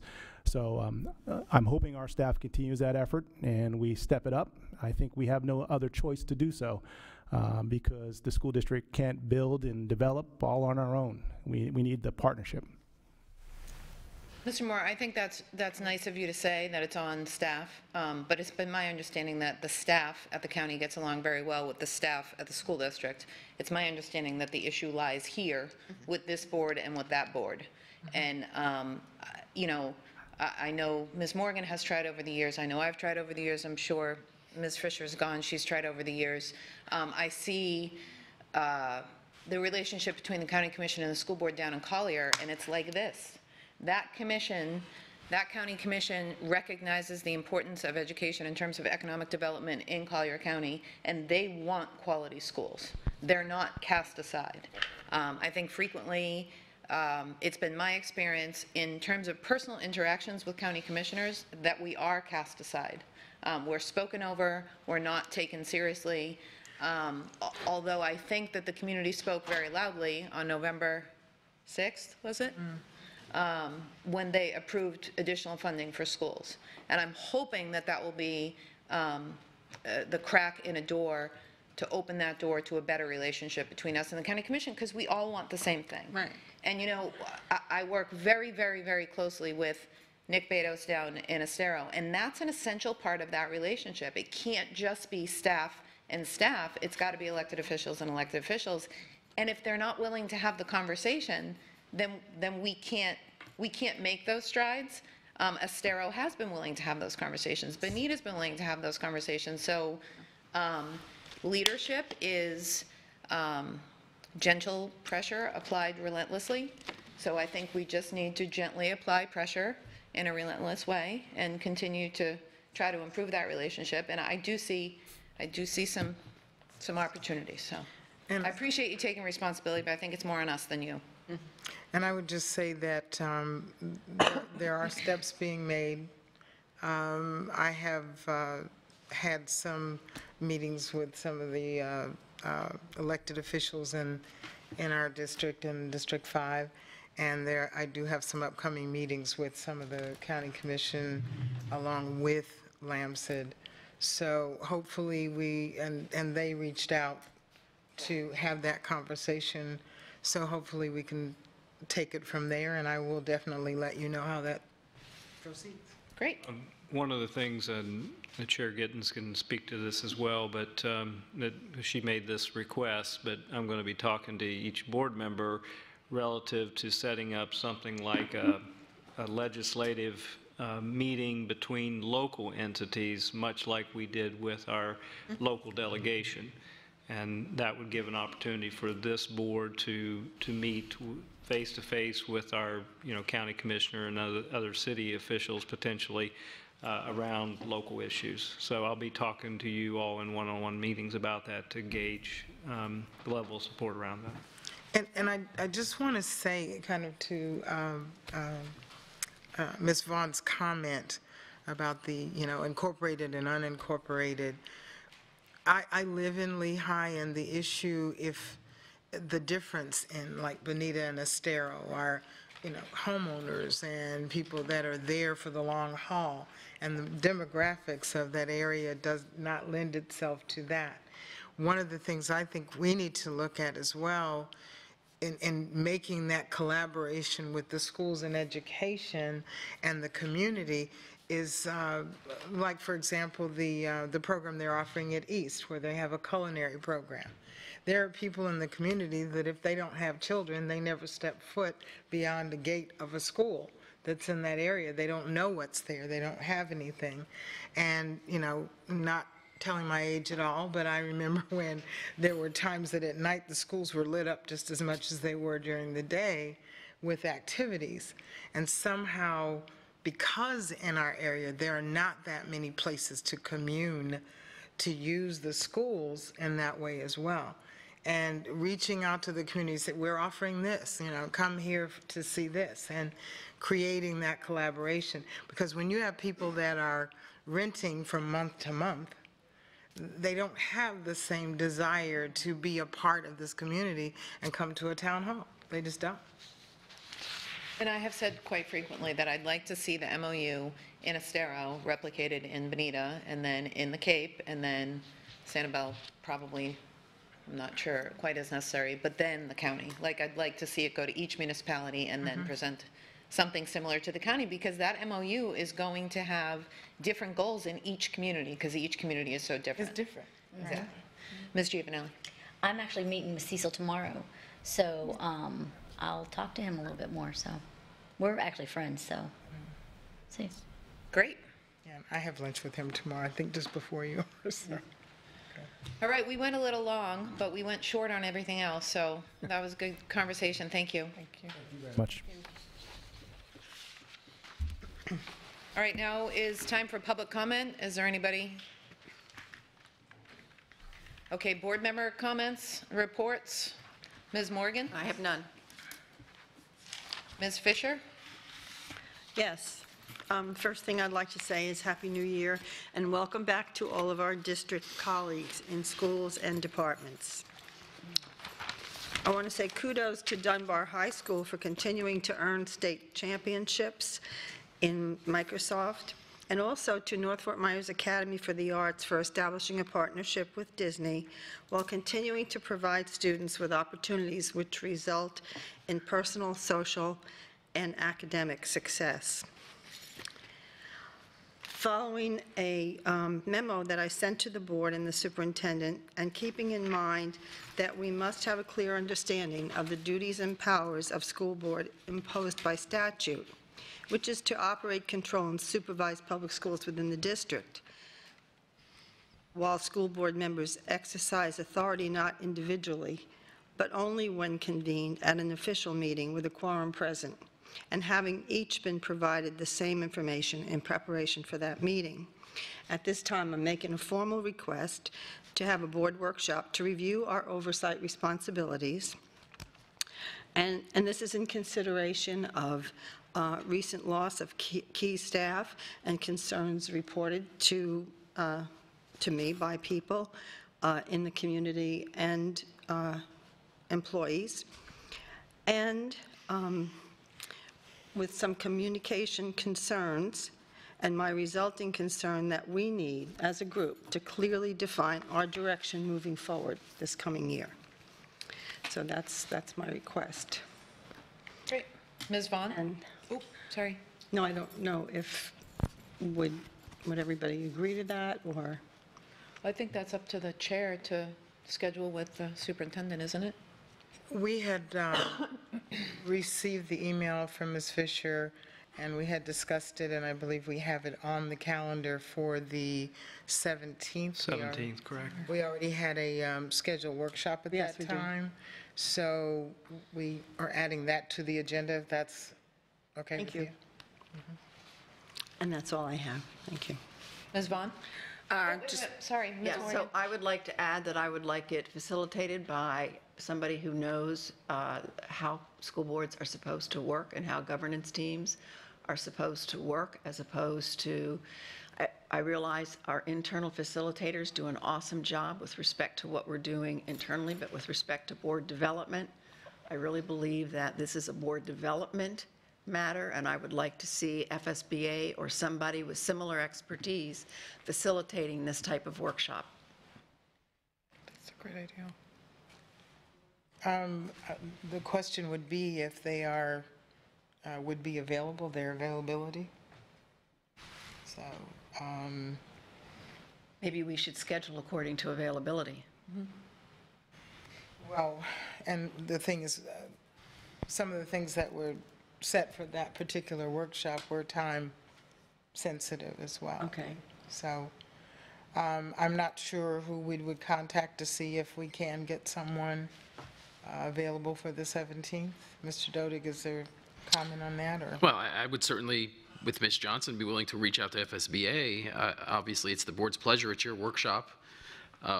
Ms. Morgan's made a suggestion. If that's the desire of the group, then we can do that. So why don't we go around and see if there's consensus with regard to FSBA facilitator? Well, the issue would be timing then. So if, let's say, FSBA is not available, then we're talking about readjusting when we have our workshop. No, we have another workshop. Yeah, you can have another. But Ms. Vaughn? We're kind of putting the cart before the horse to see their availability before we actually do a consensus, because frankly, this is our school board, and I think that we are all professional enough to run our own meetings. So I would not be in favor, but of course, we have 5 other people that need to give their input on whether we need somebody from the outside or whether we are, as elected officials, capable of doing this ourselves, which I think we are. I was trying to get consensus. Okay, yeah, well, that's, but we kind of got. So Ms. Morgan, you want FSBA, Ms. Vaughn does not? I do not. Ms. Gittens? I am on the fence with it. The time factor is more important to me. Okay. Ms. Jordan? I have to agree with Gwen on that. I'm in favor of FSBA. I think that there's so much that I did not know about this job when I came into this seat 2 years ago that I learned through FSBA and that I've learned through experience. And Dr. Carlin, you do a fabulous job. You and Cindy do a wonderful job of facilitating, but I think that this is a situation where we need somebody who objectively knows what the role of a school board member is and can look at best practices across the state and who has the experience in our seats. And so for me to do it right or to do it correctly is more important than doing it quickly. And I'm not remotely opposed to, if it's not on the 17th, scheduling an additional workshop for just this purpose as opposed to it being an add-on. So for me, it's really important to have FSBA facilitate. Hold on, I got 1, 2 maybes. Go ahead, Ms. Giovanelli. I just believe the time is of the essence, and I would agree that to do it sooner than later. So I wouldn't hold up based on FSBA's calendar. And Ms. Fisher. So, understanding that new board members recently went to FSBA training and that we have information at our fingertips about what our responsibilities are, my motivation in this was to come together as a group, because the only way we can do it is publicly at an announced meeting, to really look at our own direction regarding situations internal into this district. So I would want to do it sooner than later. And I think I said in my memo that I would hope that we could do it this month so that we could, prepare to move forward in a cohesive manner with some agreement about what exactly our direction is going to be. So I'm hearing, except for Ms. Vaughn, there's openness to having FSBA facilitate as long as it occurs sometime in January. Is that a fair assessment? Let me make this one other statement. The workshop on the 17th, are we looking at changing that whole thing to have FSBA here? Because part of the issue that will be brought up on the 17th is concerning advisory boards. And it is a time of the essence thing because they will be gearing up and starting up very soon. And the things that I wanted to bring forward would have to be in a timely manner. So. Oh, yeah, for sure. No, I mean, if it can't be done on the 17th, could it be done on the 18th or the 21st or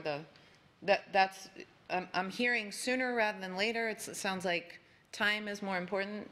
But if we can get it done in January in accordance with the presenter's suggestion, it sounds like a good compromise to me because some of us want a facilitator and some of us want it fast. Ms. Morgan.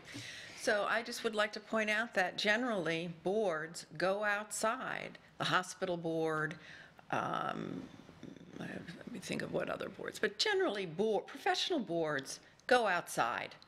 For a retreat with a professional facilitator. And while I agree that we have not as a group, met to talk about where we go going forward, we're still basically operating under the old board's direction. I think it is important to me, but I really don't think that we, with as many new board members as we have, we can do it ourselves. I really don't. I would suggest you could maybe take the vote Ms. Vaughn? Yeah, I still feel like we're muddying the waters here because we're voting on two different things. I think we need to make it clear that we are either voting for, yes, we need somebody from the outside because there are board members that do not trust the professional judgment of new members, perhaps, or those Please who... don't misunderstand.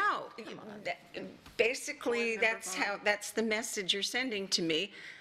But that aside, I think we need to make it clear cut. We're either voting that we need, for whatever reason, FSBA or another independent group to come in, or we don't. And I think we should make when it's going to happen based on that. We just have to be clear, we're not voting. This is a briefing meeting, so we're not voting. We're just Okay, seeking- or the consensus. Just seeking consensus.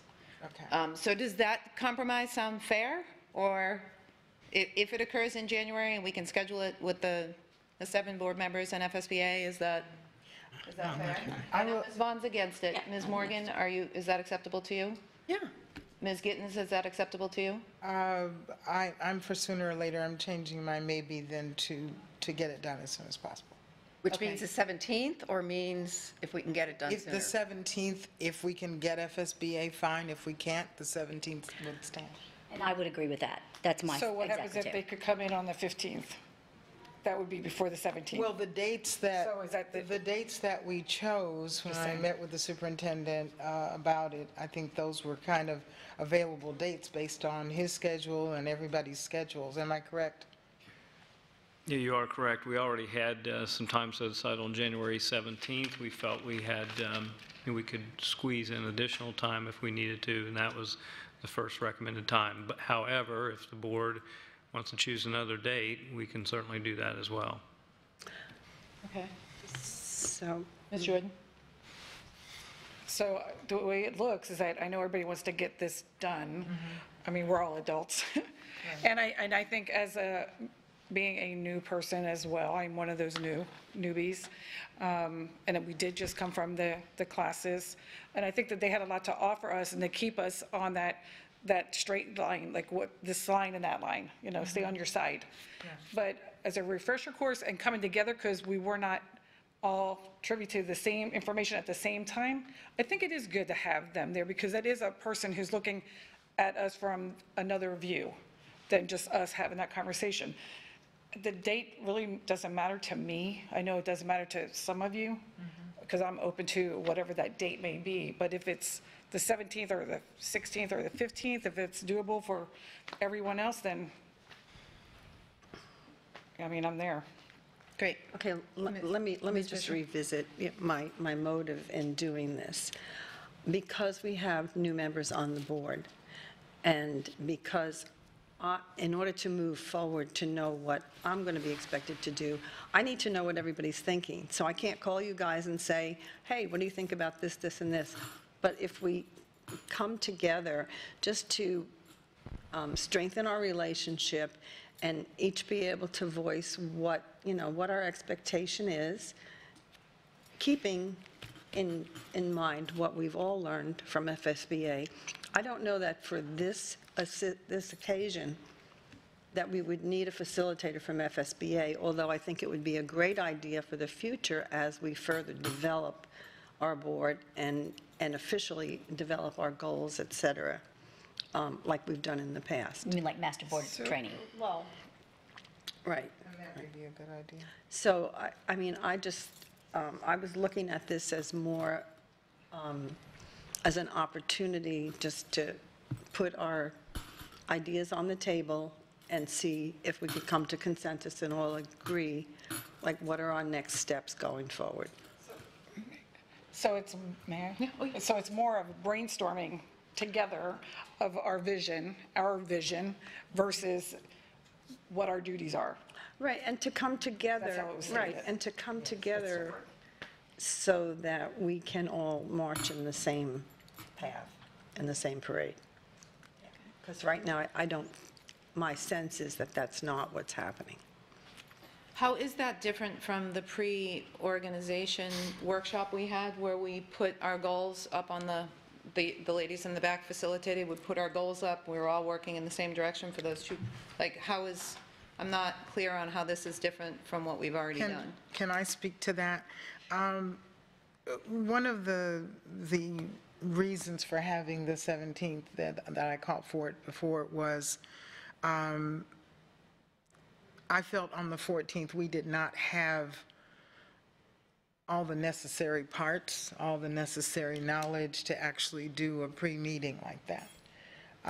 I personally feel more prepared to have a meeting where we would discuss going forward what we're going to do, as opposed to on the 14th, we weren't sworn in. We were not officially in these positions. And so, and you know, we were told that. So I just think that it's a better time. We've had several meetings under our belt. We kind of see where we're going. We've been to training. We've been around other board members throughout the state. And I just really felt, rather than feeling uncomfortable about making decisions when we didn't have enough knowledge or whatever to make those decisions, that we should revisit that. Okay, so we got to wrap this up. Kathleen, you want FSBA there? Well, I mean, if the whole thing is to do a redo of the reorg meeting, we certainly don't need FSBA to do that. If that's the goal, then No, that I was get not it. what you said. No, that's part of it. the original. That was Ms. Gitten's original purpose for the workshop. And then when Ms. Fisher sent the email, then we discussed it and said the easiest way is to tag it on to the one we had already set for the 17th. Okay, so I'm comfortable with doing the oversight discussion with FSBA, and I'm comfortable doing your discussion with the ladies in the back. But I think that, you know, like, is it my job to, you know, show up at a maintenance unannounced and demand, you know, to see invoices, for example? You know, like, is that my job? I think those are the kinds of things that would come up in an oversight discussion, and I'd like to have FSBA there as professionals to say, yeah, that's what you do as a board member, or no, that's stepping outside your lane. Does that make sense?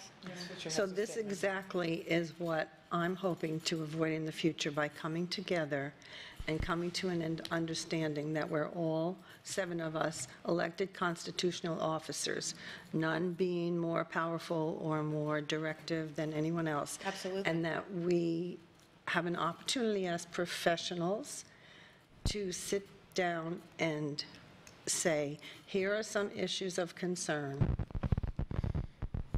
Let's clarify, and that's what I put here. I just want to clarify or clearly define our responsibilities as a group, because individually, we have no authority. Okay, so I just wanted to reinforce that, and then I wanted to look at some current issues and bring those forward so that we could come to consensus about how we're going to handle it. I think it's ironic that we can't come to consensus without a facilitator on just having the meeting with a facilitator. I think that's a little ironic. So, Ms. Morgan, where would you like to go with this? Wherever the group wants to go. Okay, so yes to facilitator from FSBA or no? Kathleen? Ms. Morgan? Well, I'm still not sure I understand.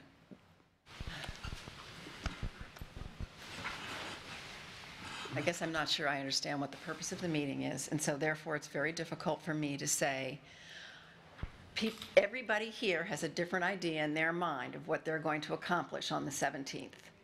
We don't have a common understanding of what we're going to accomplish on the 17th. So that being said, it's really hard to say, which is why I was trying to draw a line between what I consider to be board development, which is really setting the culture and setting the, defining the relationship and the way of work, I guess is what I want to say, the relationship and the way of work. To me, that's a professional development issue.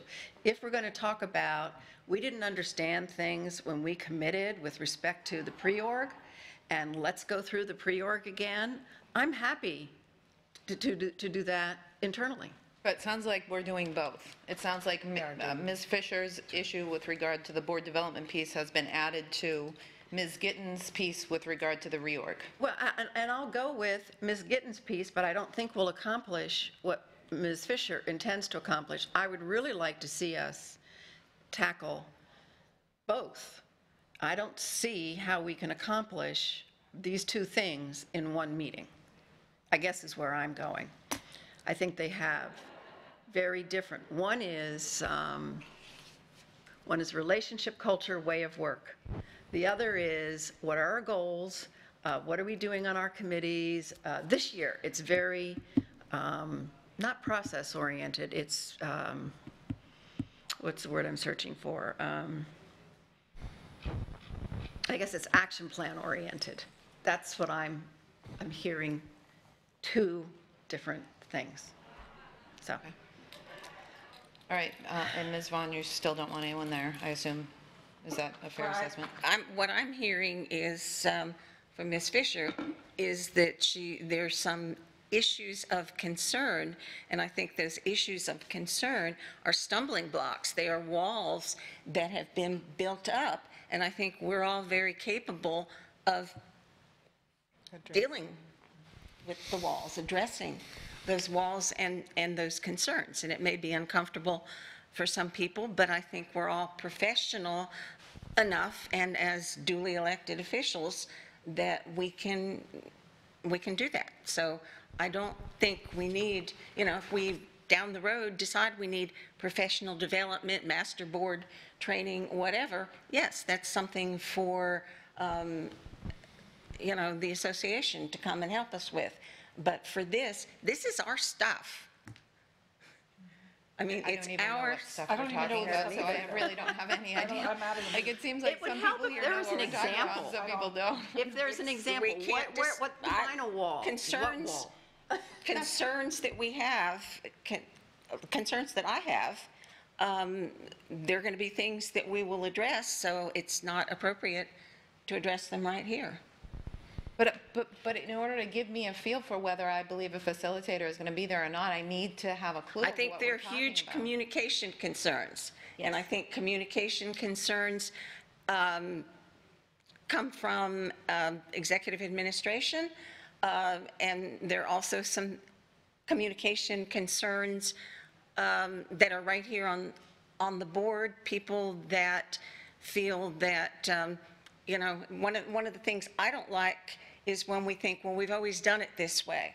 When you have a changing of the guard, we've always done it this way, may not fly anymore. Well, that's why I'm okay with a reorg reboot, because if that's really the issue, the way of work, or not the way of work, but, it's the way we work with these concerns. Yes. I'm just gonna. Okay, Ms. Gittens. I'm lost. Okay. We could just do a yes or no, we got to move on. I'm sorry. Yes or no to FSBA facilitator? No, I Okay. believe we're. Ms. Jordan? Fine. I'm fine with us taking care of it. Okay. No. Ms. Giovanelli? Okay. So we'll go without a facilitator and cross our fingers for the best. Okay. Who's next? Ms. Giovanelli? I have No, Ms. Vaughn didn't go. I probably said enough already. I just wanted to wish everybody a happy new year and wish all the schools and staff a very successful second semester. And secondly, the last conversation that we had with Mr. Mora, et cetera, I'm very optimistic that we can open that door with the county commissioners, because I think that's something that's really important to work on. And that's all. Great. Ms. Giovanelli? Happy New Year to everyone at the district, and I'm excited, January 2019. So. Ms. Gittens? I am very glad to be here and working with this illustrious group of ladies that bring a lot of experience, a lot of knowledge, and I really look forward to working with all of you and the staff to thank you for all that you do. The onboarding has been just unbelievable. I get an opportunity to ask all my questions, right? So thank you so much to all of you that have taken the time to explain what you do and how it does help our children to succeed. I really look forward to this year of new things, old things, bringing things together and working together as a team. And I'm sure that we can do wonderful things for the children of Lee County Schools. Great. Ms. Jordan? Happy New Year's to everyone, and I am looking forward to 2019 and building this great team for all of us to work together. That is my goal. For the kids. My turn, super quickly. Dr. Atkins, I have to thank you and your staff for making my house quiet this morning at 8:50 for the very first time in 2.5 weeks. Parents are excited. The Patrica House was the Stony Brook Community Center for the past 2.5 weeks. I had more kids in my house and in my pool. My husband has a home office, and you can imagine how all of that went. So this morning I dropped them off at the bus, and I came home, and it was quiet. That's great. And it hasn't been quiet in a long time. So thank you for taking our kids back. I really appreciate it. I appreciate the staff that took them back away from me. Yes. Those are my comments. Do we have any comments from Mr. Dodig? Just briefly, I wanted to update the board on Ms. Morgan last meeting inquired about Neola. I just wanted to bring you up to date that I've received a proposal from them. I am putting together a cost-benefit analysis like you asked. I have 3 attorneys from other districts that use Neola to speak to. I've received some input from others relative to that and go through the analysis. Hopefully have something to you all in the next few weeks regarding Neola, which is, for those that don't know, it's a board policy service, which we've flirted with for several years, but Ms. Morgan asked for more specific information, and I'll be happy to provide that in the next few weeks. That's all. Thanks. Dr. Atkins? The only thing I have, I'm going to, as I indicated to you yesterday, going to be sending a memo regarding indoor air quality to you. Hopefully we'll get that today. I just received that from Ms. Millay, and I want an opportunity to go through it. But the initial reading of it last night, I think we're on target. The purpose of this, we had some board members that had raised, had indicated that they would like this issue to be considered for a workshop. That was Ms. Giovanelli, and then Ms. Vaughn indicated she would likely pull this. We convened as a team and discussed it and thought, since we do have a couple items going on here at once, you have new board members that were maybe not as familiar with some of these issues prior to coming on the board as some of our more experienced board members, so it would be important to educate the board more thoroughly on this particular issue. But secondly, this came up as one of the audit findings from the operational audit, so it would also be a good opportunity in the spirit of transparency, I think was Mrs. Giovanelli's words, to air this publicly, but also to enable the board to be able to ask questions, and we would have the opportunity, staff would have the opportunity to respond and really provide our perspective as it relates to the way we have responded to this operational audit. Now, the team, as explained in the memo, did take additional time to dot the I's and cross the T's, and so there was an extension that was already done. So we are up against a bit of a timeline crunch. However, we are pulling it, workshopping this on the 17th, and then we are going to bring it back to the board, hopefully, if you are satisfied with the result, on the 22nd. The only thing that I will be doing in the meantime, because we have a very short gap of time that the contract doesn't cover. And so from that period of time, 2 things occur. One, we do have qualified indoor air quality staff that is part of our maintenance team that can conduct remediation and things like that when it is necessary. The second is the superintendent is authorized to make emergency expenditures. I will be requesting to do a authorization for emergency expenditures of approximately $400,000 to cover that period of time, so that the schools that continue to need service through that gap can continue to get services. And we just think that, considering all things that are related to this particular board item, the large amount of the request, and the fact that it's part of an operational audit, and we had questions that were raised by board members, that this would probably be the most prudent step to take Therefore, you would be hopefully very comfortable at the time this comes back to the board. So I'll be providing that to you. Now, I know there was a question about did this information take more than the protocols, but because we were bringing this to a workshop regardless, this information needed to be in board members' hands, so we needed to compile it and get it out. Yes, ma'am. What is the date, what is the final date of the contract? What date does it expire? I believe it's the 17th? 16th. 16th. Why don't we just call a special meeting after our workshop on the 17th? This funding is already exhausted. Okay. What was the answer? I didn't hear that. She said funding is already exhausted, but I think Ms. Morgan is asking, why We could don't we certainly call do a that. special meeting to approve the new agreement? Is that what you're? Yeah, that's exactly what I'm saying. So that we have a 24-hour lapse. We don't have to go into all the, We could do that. that's my suggestion. That makes more sense. What was the amount of the original $2.8 million. agenda item?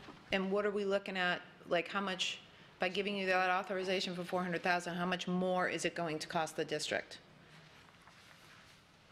Yeah, Don't know. getting a no. But I would assume emergency services are significantly more expensive than contract services, right? They are, yes. So I would prefer to go that route with the special meeting. Is there consensus? Yes. Yeah. Great. We agreed on something. Okay, thank you. All right, Appreciate that fantastic. today. Were those your comments, Dr. Atkins? Yes, ma'am. So this meeting is adjourned. We will meet where? Here. Right here. We're doing the workshop We're here? doing the workshop here? Why are we doing a workshop here? Because you already had I think because you had the briefing, and I think there was a decision to do it here. That's what I've been told. It's in this room. Okay, so we'll meet back here in 5 Skittens, minutes. that's correct, right? That's what Susan told you? I am not sure. Yeah, it's here. It's here. It's here? Yes. Because I wasn't sure. Just need a 5-minute break to change.